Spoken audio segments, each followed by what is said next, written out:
Hey, I wanted to go over this amazing discovery.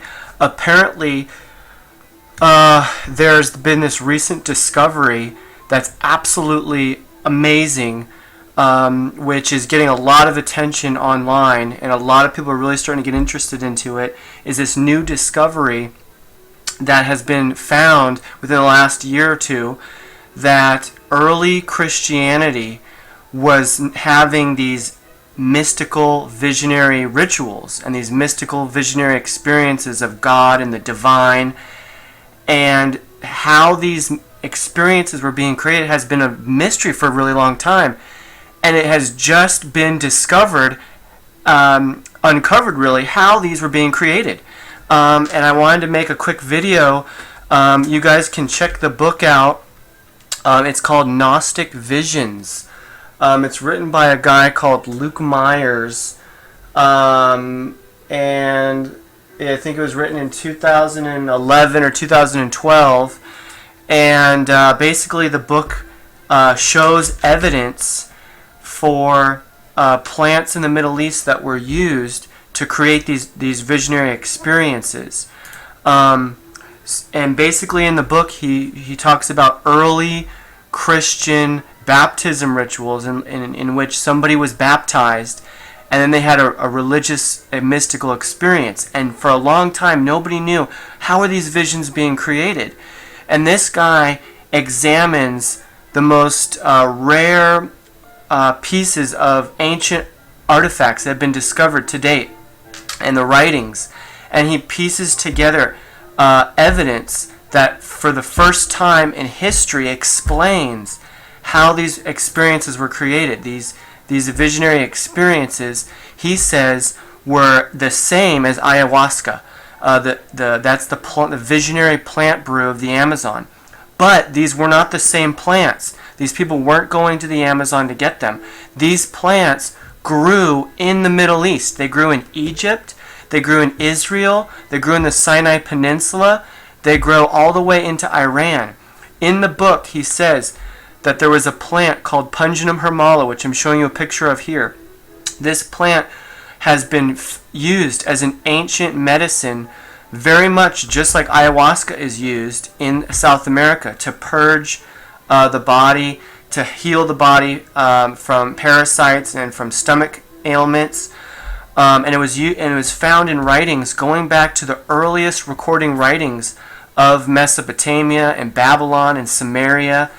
It was even found in ancient Egyptian writings saying that the Egyptians got it from the Babylonians, and it was one of their chief medicines.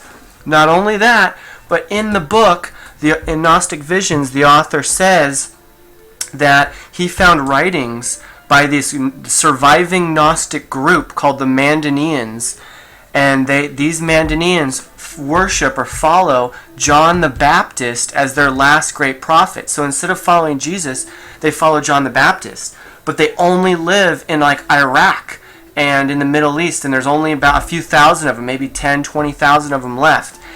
And their traditions, they have books that venerate this plant as a mystical plant, and they talk about spirits and angels that communicate with people with this plant and through this plant.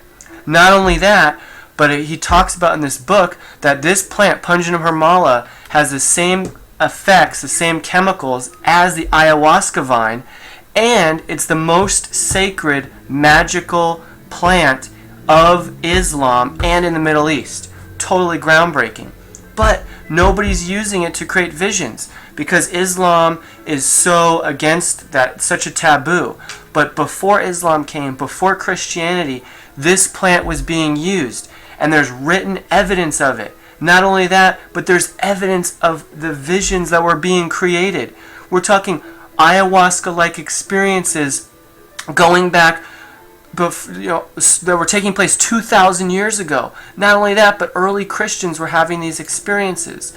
This is a picture of some Syrian Rue seeds that you can get in a Middle Eastern store just like a couple of miles from my house. It's called esfad. And apparently Iranians, I asked the guy, what do they use this for? And they burn it as an incense. Iranians will burn the seeds as an incense and pray and have like a prayer ritual. And they say it goes back all the way to ancient Zoroaster.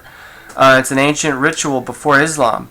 And if you take and if you take these seeds, you can make ayahuasca with this. These are the same effects as the vine that's from the Amazon. It's absolutely amazing. This is an acacia tree, grows all over Africa, all over the Middle East, particularly in very large quantities around Egypt. And this acacia tree has DMT inside of it. And in his book, he describes how this was used as a medicine by the ancient Egyptians, by the ancient Babylonians, and all they would have had to do to create the visions that the Gnostics are describing in their Gnostic books of going to these alternate dimensions, seeing these beings of light, all this amazing stuff, is mix this plant, this acacia, with that Punjanam Harmala seeds that I told you about, and drink it, just like they would with the Indians in the Amazon. And drink, the ayahuasca vine and the Sacontra viridis. And so he has the writings from Gnostics that talk about these plants, talk about these visions. And it's amazing. This is very important because this can be this can be evidence that these sacred rituals were taking place in early Christianity, and this can bring validity to the sacred, medicinal, and religious use of ayahuasca in the Western world, and particularly by Christians.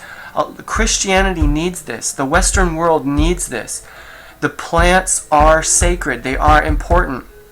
And there's an awakening taking place that is just unparalleled. So please, get this book, check it out, share it with your friends, tell people about it. This is an amazing discovery that the ayahuasca community needs to know, the Christian community needs to know. An amazing, amazing discovery. So please check it out, share it with your friends. Feel free to make comments on this YouTube page. I'm gonna be. I just finished the book. I'm buying a copy for my brother, and I'm gonna be passing this on to other people. So please check it out, and I hope you all enjoy. Everybody, take care. Bye.